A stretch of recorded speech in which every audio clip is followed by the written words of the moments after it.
ഈ ഈ അദ്ദേഹത്തിന്റെ അവതരണത്തെ കുറിച്ച് ഞാൻ പറയുമായിരുന്നു. മറ്റൊരു ചാനലിൽ അദ്ദേഹം ഇങ്ങനെ അനുഭവ കഥകൾ പറയുന്ന എപ്പിസോഡുകൾ നമ്മൾ കാണുമ്പോൾ ഒരു എഴുത്തുകാരൻ എന്നുള്ള പോലെ തന്നെ എഴുതിയ കഥയോ കഥാസന്ദർഭങ്ങളോ നമ്മുടെ മുന്നിൽ അവതരിപ്പിക്കുന്നതിനേക്കാളും ജീവിച്ചു തീർത്ത കഥാസന്ദർഭങ്ങളുണ്ടല്ലോ, നമ്മുടെ ജീവിതത്തിലുണ്ടായ കഴിഞ്ഞുപോയ സന്ദർഭങ്ങൾ അദ്ദേഹം പറയുന്നത് വളരെ രസകരമായിട്ടാണ്. നമ്മൾ കേൾക്കുന്ന ആൾക്ക് അത് മുഴുവൻ അതിൻ്റെ ഒരു വിഷ്വലും ഒരു കാലഘട്ടവും. ഇപ്പം ഞാൻ നേരത്തെ സുരേഷ് ബാബു സാറ് പറഞ്ഞപ്പോൾ പറഞ്ഞ പോലെ ചില കാര്യങ്ങൾ നമുക്കിന്ന് വിശ്വസിക്കാൻ പറ്റുന്ന കാര്യങ്ങളല്ല. അങ്ങനെ അവിശ്വസനീയമായ കാര്യങ്ങൾ കേൾക്കുമ്പോൾ അത് വിശ്വസിക്കണമെങ്കിൽ വളരെ വിശ്വസനീയമായ ഒരു അവതരണം അതിന് ഉണ്ടാവണം. ഒരു അവതരണം അതിനുണ്ടാകണം. ആ അവതരണത്തിലൊക്കെ വിദഗ്ധനായിട്ട് നമുക്ക് കേൾക്കുമ്പോൾ തോന്നിയിട്ടുണ്ട് അല്ലേ? സാധാരണ ഇന്റർവ്യൂ പോലും കൊടുക്കാത്ത ആളാണ്. എനിക്ക് ആ ചാനലിന്റെ ആ ഇന്റർവ്യൂ കണ്ട് അത്ഭുതം തോന്നി. പക്ഷെ അത് റെക്കോർഡായിട്ട് ഇപ്പോഴും നമുക്കത് കാണുമ്പോൾ ഇപ്പോഴും ഫീലാണ്. ഏറ്റവും നന്നായിട്ട് പ്രസന്റ് ചെയ്തത് അദ്ദേഹമാണ്. ആ ചാനലിന്റെ ആ ഇന്റർവ്യൂ ഏറ്റവും നന്നായിട്ട് പ്രസന്റ് ചെയ്തത് അദ്ദേഹമാണ്. ഈ അവസാന നാളുകളിൽ എപ്പോഴാണ് ലാസ്റ്റ് കണ്ടത് അദ്ദേഹത്തിന്? ഞാൻ മിക്ക ദിവസം കാണും, അതിലെ പോണ വഴി കയറും, വിളിക്കും. ആ സമയത്ത് മോൻ ജോസഫിന് വിളികളൊക്കെ ഇല്ലേ? വിളിയുണ്ട്, സംസാരിക്കും.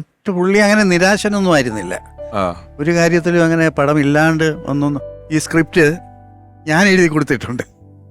പുള്ളി പറഞ്ഞിട്ട് എന്നോട് പറയും നിങ്ങളുടെ കൈയക്ഷരം നല്ലതാണ്, ഞാൻ എഴുതിയാൽ ഒന്നും മനസ്സിലാവില്ല, ഒന്നും എഴുതി എന്ന് പറഞ്ഞിട്ട് എന്നെ കൊണ്ട് ഒരു ദിവസം എഴുതിപ്പിച്ചു. കുടുംബം അദ്ദേഹത്തിന്റെ കുടുംബം നന്നായിട്ട് പോകുന്നു. വൈഫ്, 3 കുട്ടികൾ. എന്നാൽ അദ്ദേഹത്തിൻ്റെ ഒരു സന്മനസ്, അദ്ദേഹത്തിൻ്റെ മോളുടെ കല്യാണത്തിന് സുരേഷ് ഗോപിയാണ് ഫുൾ മുമ്പിൽ നിന്ന് സുരേഷ് ഗോപിയാണ്. പിന്നെ മമ്മൂക്കായുടെ സപ്പോർട്ട്, മോഹൻലാലിൻ്റെ സപ്പോർട്ട്, ബാക്കി എല്ലാ ആൾക്കാരുടെയും ഭീകരമായ ഒരു സപ്പോർട്ട് ആ കല്യാണത്തിനുണ്ടായിരുന്നു. അപ്പം നമുക്ക് മനസ്സിലായി എവിടെയാണ് ഡെന്നിസിൻ്റെ സ്ഥാനം എന്നുള്ളത്. ഈ ഓർമ്മ പങ്കുവെക്കുന്നതിനിടയിൽ എവിടെയോ പറഞ്ഞതുപോലെ ഒരു എഴുത്തുകാരൻ, ചലച്ചിത്ര പ്രവർത്തകൻ, സംവിധായകൻ ഒക്കെ പലപ്പോഴും അവർക്ക് ശേഷവും അവരുടെ കഥാപാത്രങ്ങളിലൂടെ, മുഹൂർത്തങ്ങളിലൂടെ, ചലച്ചിത്രങ്ങളിലൂടെ നമുക്കിടയിൽ ജീവിക്കും. അത്തരത്തിലുള്ള ഒരു കാലഘട്ടത്തിന്റെ ഓർമ്മകളാണ് ഈ എപ്പിസോഡിലുടനീളം നമ്മൾ പങ്കിട്ടത്. ഒരുപാട് മലയാള സിനിമയെക്കുറിച്ചൊരു പുസ്തകം എഴുതിയാൽ അതിൽ പലതവണ ആവർത്തിക്കുന്ന ഒരുപാട് ചിത്രങ്ങളുടെ പിന്നിൽ ചലിച്ച തൂലികയെക്കുറിച്ച് നമ്മൾ ഈ എപ്പിസോഡിലുടനീളം ഓർത്തു.